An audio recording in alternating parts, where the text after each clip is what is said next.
तो आइए मिलकर और स्वागत करते हैं पूर्णिमा पांडे जी का, who is an Indian weight lifter. आपका बहुत बहुत स्वागत है डीडी मॉर्निंग शो में। नमस्कार। नमस्ते। वेट लिफ्टिंग के बारे में आज हम पहली बार चर्चा करेंगे हमारे मॉर्निंग शो पे। तो आपका सफ़र एज अ वेट लिफ्टर अगर बात करें, आप कॉमनवेल्थ मेडलिस्ट भी रही हैं, खेलो इंडिया गेम्स में भी मेडल जीता है, काफ़ी देशों विदेशों में आपने भारत का नाम रोशन किया है। तो वेट लिफ्टिंग की शुरुआत किस प्रकार हुई? मतलब मैं स्कूल टाइम से ही गेम कर रही हूँ। स्कूल टाइम में मैं जिम्नास्टिक करती थी जी।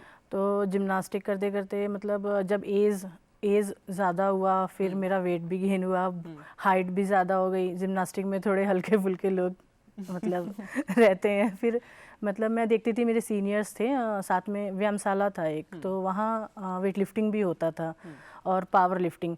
तो फर्स्ट मैं मतलब पावर लिफ्टिंग स्टार्ट की। वेट लिफ्टिंग में मुझे डर लगता था कि स्नैच करूँगी मुझे चोट लग जाएगा। तो मैं पावर लिफ्टिंग, लेकिन मेरा मन फिर वेट लिफ्टिंग में जाने लगा, तो वहाँ से मैं वेट लिफ्टिंग स्टार्ट की हूँ। कोई तो एक ऐसा शख्स होगा जिसने आपको प्रोत्साहन दिया, सराहना की कि बेटा जाओ इसमें अपना करियर ढूंढो। वो मेरी मम्मी है। अरे वाह। मम्मी को बहुत स्पोर्ट्स में मतलब दिलचस्प थी। हाँ। वो अपने टाइम में ही मतलब बैडमिंटन खेलती थी स्कूल टाइम्स में, बट वो इतना कर नहीं पाई, तो उनको ये था कि चलो मेरी बेटी करेगी। जी जी जी, और आप बखूबी निभा भी रही हैं इसको। Weight lifting as a sport की अगर बात की जाए, इसमें क्या क्या एस्पेक्ट्स होते हैं, क्योंकि दर्शकों के लिए भी नया है, तो क्या क्या इसमें चीज़ें होती हैं? वेट लिफ्टिंग में दो चीज़ें होती हैं, एक स्नैच होता है और एक क्लीन जर्क। ठीक है। स्नैच मतलब सिंगल हैंड, मतलब दोनों हाथ से ही करते, बट एक बार में ही करते हैं। क्लीन जर्क में क्या है कि पहले शोल्डर पे रखते हैं फिर जर्क करते हैं। तो स्नैच और क्लीन जर्क दो इवेंट होते हैं। और शुरुआत अगर किसी को करनी हो, जैसे आपने कहा पहले आप जिम्नास्ट में इंटरेस्टेड थी, जिम्नास्टिक्स में, उसके बाद आप वेट लिफ्टिंग में आई, तो क्या सही उम्र है अगर कोई बच्चा इस वेट लिफ्टिंग के स्पोर्ट्स को लेना चाहे तो? अब तो मतलब छोटे छोटे बच्चे, 7 साल के भी बच्चे वेट लिफ्टिंग स्टार्ट कर दिए हैं, 6 ईयर्स 7 ईयर्स। तो स्पोर्ट्स स्टार्ट करने का कोई एज नहीं है। आप जब से मतलब बच्चों को इंटरेस्ट हो जाए, शुरू से ही डालना चाहिए, क्योंकि एक अच्छी उस पर पहुँचने के लिए आपको टाइम लगता है, है ना। तो बचपन से ही अगर स्पोर्ट्स करें, ये नहीं कह रही हूँ कि डायरेक्ट वेट लिफ्टिंग करें। जैसे जिम्नास्टिक बहुत अच्छा है कि मतलब आप जिम्नास्टिक कर रहे हो तो आप उधर से किसी भी स्पोर्ट्स में जा सकते हो ईजिली। जी जी जी, और किसी भी स्पोर्ट के लिए ट्रेनिंग बहुत महत्वपूर्ण है, और खासकर वेट लिफ्टिंग की बात करें जिसमें काफ़ी इंजरीज भी हो सकती हैं, इसके लिए तो बेहद सतर्क रहना भी ज़रूरी है। तो आपकी ट्रेनिंग किस प्रकार हुई, कौन आपके टीचर रहे, इंस्ट्रक्टर रहे? जैसे मैं इंडिया कैंप में रहती हूँ, तो वहाँ हमारे chief coach Vijay Sharma sir हैं और मेरे प्लेटफॉर्म कोच विजय रोहिला सर। अच्छा। और अभी तो मैं लखनऊ एनसीओई में हूँ क्योंकि कैंप ब्रेक है, तो यहाँ गोपाल सर हैं, वो मुझे ट्रेनिंग कराते हैं। जैसे हमारा मॉर्निंग 7 AM या 6:30 AM ग्राउंड वर्क होता है। उसके बाद हम आते ब्रेकफास्ट करके 9:30, फिर हमारा 9:30 to 10 AM मतलब सेमी वो जैसे नॉर्मल ट्रेनिंग होता है, स्क्वाट्स, पुल, पावर स्नैच टाइप। फिर हम आते हैं लंच, मतलब 1 बज जाता है ट्रेनिंग फिनिश करते करते। उसके बाद लंच के बाद थोड़ा सा सोते हैं रिकवरी के लिए।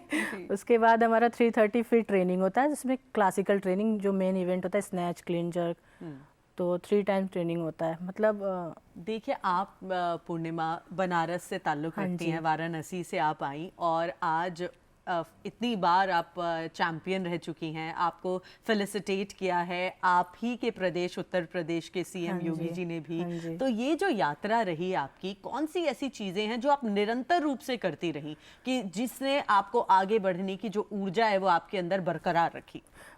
एक ही है, मेरी मम्मी, जो गाइडिंग फोर्स। एक टाइम को मेरा भी होता है ना कि अभी मतलब बहुत इंजरी हो गई थी।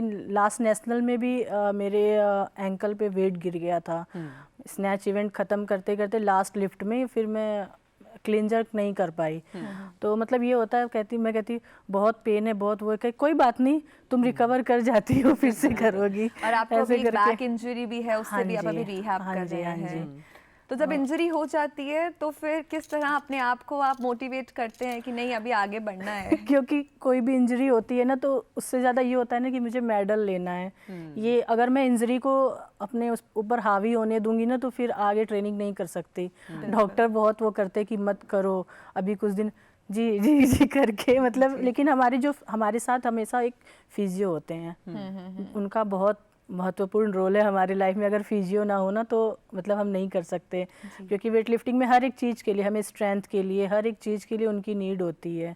तो वो सपोर्ट करते हैं, एक्सरसाइज करते हैं, ट्रेनिंग के लिए रेडी करते हैं। मतलब हम मॉर्निंग उठ के जाते हैं ना तो बैक पेन का क्या होता है, मॉर्निंग में बहुत ज़्यादा पेन होता है, तो वो मतलब वो पूरा रेडी करते हैं हमें, कहते नहीं होगा आज ट्रेनिंग नहीं होगा, ऐसे होता है, फिर वो रेडी करते हैं, मतलब हो जाता है। चाहे नेशनल गेम हो चाहे खेलो इंडिया हो, हर जगह आप तो मेडल लेके आई ही हुई हो। पर ऐसे में डाइट का कितना रोल रहता है वेट लिफ्टिंग? डाइट का बहुत ज़्यादा रोल है, क्योंकि मतलब वेट लिफ्टिंग में स्ट्रेंथ की बहुत नीड होती है, बहुत ज़्यादा नीड होती है स्ट्रेंथ की। तो उसके लिए हमें जो नेचुरल जो फूड लेते हैं उसके अलावा भी फूड सप्लीमेंट की भी ज़रूरत होती है। क्योंकि उससे भी मतलब पूरा हो नहीं पाता ना, क्योंकि नॉर्मल लोग भी वही खाते हैं, खाना ही खाते हैं, लेकिन उससे ज़्यादा हम अगर कुछ लेंगे उसके बाद ही तो हमारा मतलब स्ट्रेंथ और डेवलप होगा। तो फूड सप्लीमेंट की भी नीड होती है। जी जी जी। साथ ही साथ आपने अभी काफ़ी देशों विदेशों में आपने मेडल्स जीते हैं, आगे के क्या प्लान्स है, किसको आप टारगेट कर रहे हैं?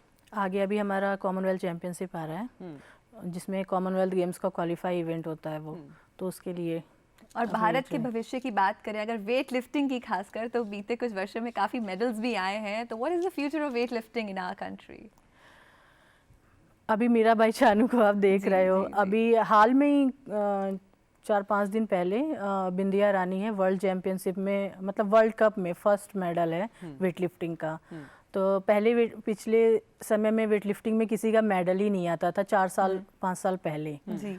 मतलब पिछली ओलंपिक में मीरा दीदी ने मेडल लिया, फिर उसके बाद से वेट लिफ्टिंग का रुख ही चेंज हो गया। जी जी जी। एक मेडल वो आना बहुत ज़रूरी था। एंड आई थिंक वो एक रोल मॉडल बन जाते हैं सब बच्चियों के लिए जो उस क्षेत्र में आगे छोटे छोटे बच्चे भी होते हैं ना, मुझे मीराबाई चानू बनना है। बिल्कुल ठीक बात है। लेकिन अगर छोटे बच्चों की आपने बात करी, अगर कोई इस फील्ड में आगे बढ़ना चाहता है तो पहला कदम कहाँ से ले? लोगों को पता ही नहीं होता है कि कहाँ पे हम रजिस्टर करें, किससे मिलें, कहाँ कोच मिलेंगे। अभी मतलब अब तो बहुत सोशल मीडिया, इंस्टाग्राम, गूगल, मतलब हर जगह आप सर्च कर सकते हो, आसपास हर जगह सेंटर होते हैं वेट लिफ्टिंग का। और अभी बच्चों के लिए मतलब मैं चीफ कोच की बात की, विजय शर्मा सर, उन्होंने एक ओपन किया है यही गाजियाबाद में, मोदी नगर साइड, हाँ वहाँ किया है उन्होंने। वहाँ मतलब कम एज के ही बच्चों को लिया है साइज से, मतलब वो करके।